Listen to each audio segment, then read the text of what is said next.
You joined BuzzFeed as an intern pretty much like right out of college. And I think you were like one of the first 10-ish employees. Can you talk a little bit about like what those early days were like at BuzzFeed?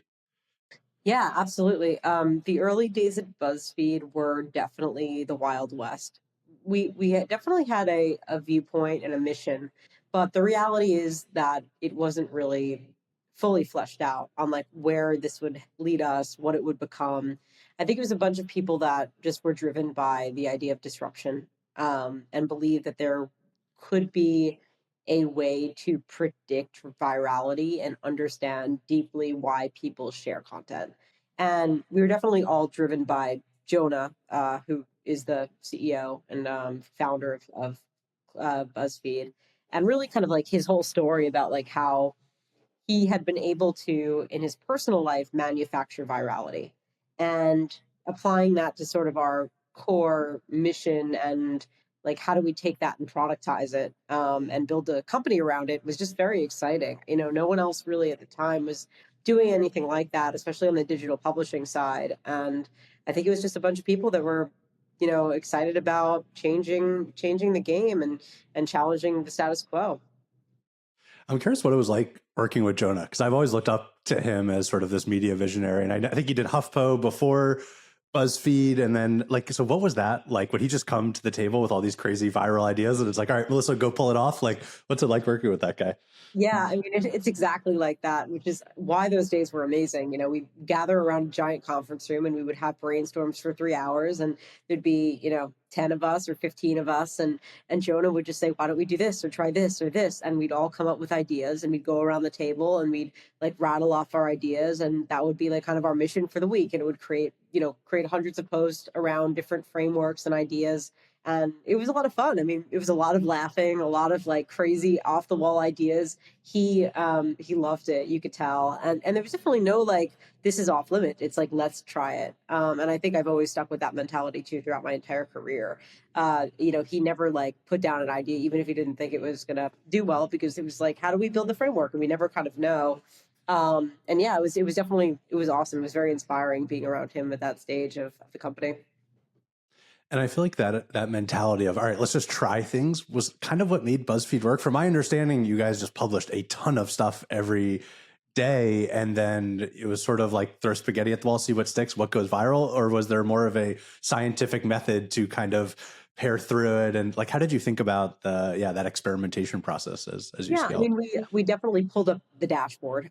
They had kind of built this really amazing like viral tech dashboard that shows the rate of virality, the rate at which things were being picked, like being taken off, where they were being published, where they were taking off, where they were being shared, which really kind of helped us then develop those frameworks. We were able to see that identity post work better on Facebook. So, we would kind of have a team that would be dedicated to focusing on Facebook one week.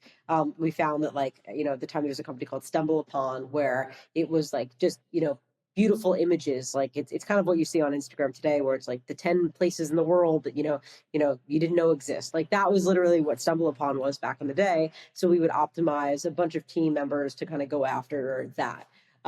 There was what would go viral on very specific sites that would pick it up, and then share it with each other. So we definitely over time started developing frameworks based on what emotional framework worked and then where it worked, and that's sort of how we built like then that product, that machine that like then would could go on to kind of really develop a framework around what worked over time. And then there would be just big wins, like we would we would kind of act like a newsroom, definitely, where if something happened in the world, we would decide how we could respond to it.